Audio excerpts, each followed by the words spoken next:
What's going on, everyone? My name is Tenna and welcome back to Generation Zero. Today we're going to talk about the latest newsletter from the dev team because this is so hype. I just had to make a video on this and cover all the potential and most of the important things that we saw in this current survey. If you haven't yet, there will be a link to the survey down below for you to go off and fill out this survey for yourself. I highly implore you all to go off and cast your votes, as this will potentially shape the things that we see over the span of this upcoming year for GZ and even more moving forwards. The last set of surveys from 2019 brought about a ton of things that we had requested, from interiors to LMGs, and this one seems to be more direct for what we could possibly see in the future. As well, this will possibly provide the team with some very valuable information based on your individual playstyle, what you like in video games, and will help them understand us all better as the gamers we are. So the first thing from the survey we'll be talking about here is so dope, my dudes, which is possibly the possibility of crafting weapons from scratch.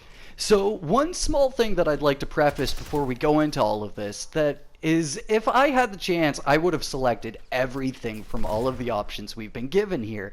But for the sake of brevity and focus for my answers, I determined things based on how much they interested me. So just because I haven't selected something you'd like to see doesn't mean I wouldn't like to see it myself. It just means that what I selected got me the most hype. So weapon crafting from scratch just sounded to me like the coolest dang thing. It really made me think of something like Far Cry New Dawn's Saw Blade launcher, and I think it would be so cool if we got the chance to craft some really crazy weapons in this game, like the Iron Church's swords, or more in the future here for GC. It would open up the potential to have some really unique weapons at our disposal to fight the machines with, and would give the team the opportunity to get really creative with the weapon designs in the future, pulling away from the more so militaristic loadouts we have currently. Though that doesn't mean full-on abandoning militaristic loadouts, it just means that we'd have more variety for weapons in the future, and that's something I view as a huge plus moving forwards.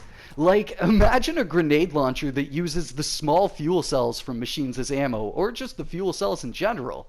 Or a flamethrower scavenged and repurposed from an apocalypse hunter. I think that there is so much crazy potential with this option. But really, all the crafting and all the options are so dang hype, my dudes. And next up, let's talk about the potential for new weapons in general. So, the fact that we're getting options here for what we'd like to see as new weapons, I think is really promising, and shows that in 2020, we'll likely have some fancy new guns to look forwards to. So, y'all know me, I'm all about the sidearms, so I had to pick handguns as an option. I feel there are some really great Swedish-made handguns that we have yet to see in the game that could create some excellent balances between the Magnus and the Clock. And we could even see some sidearms more powerful than the Magnus itself. Also, I kinda low-key hope we can get some sort of full auto pistol. It would be really great for offering some more options sidearm-wise.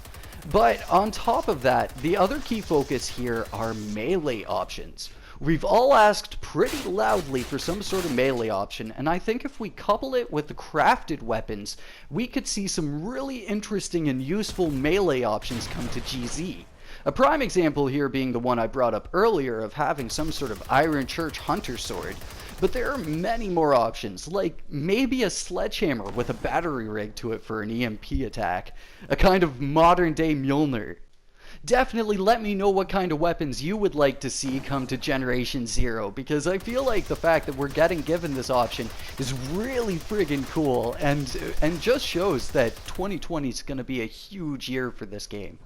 Now, for a few more tabs in the survey were actually really worth noting. The first being future feature options. Now this one was really hard to pick just 3 options, with the potential for warring factions, a survival mode, multiplayer raids, and all of that stuff. But you know that I had to go with that base building. I've been a strong advocate for it for like this past year, and I really feel GZ is perfect for a base building feature. And just like crafting, that base building will be the type of thing to constantly grow over time and offer us hundreds of hours of enjoyment, just adding to the already immense lifespan GZ already has.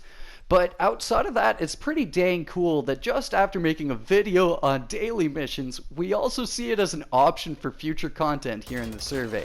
Shows that I might be onto something with that previous video I made.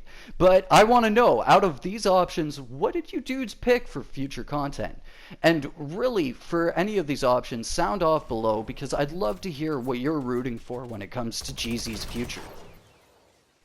Now, for the second last tab that we're going to look at here today is the potential for future equipment here in Generation Zero.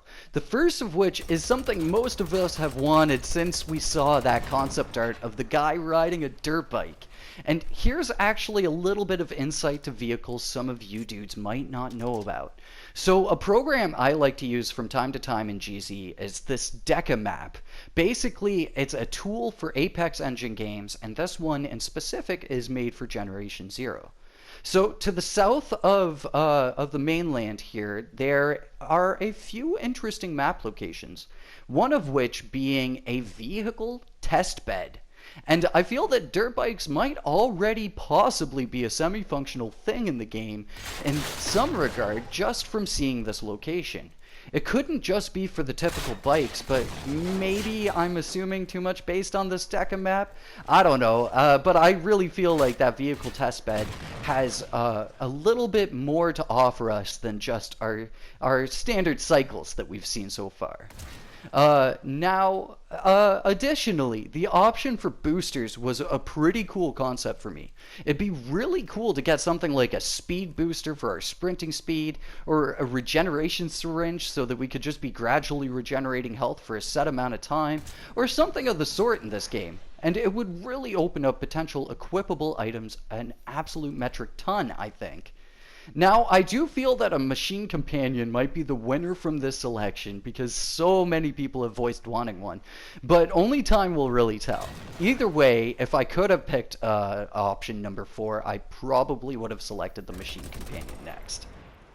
Now, for the final tab that we'll talk about today, this is actually a really big one that I had to spend a ton of time thinking on, and it's the cadence of GZ's update cycle. So I really wanted to say that waiting longer for updates is the best route for GZ to take. And in a way, it might even be, as it could create the opportunity for things to come out in a more stable fashion.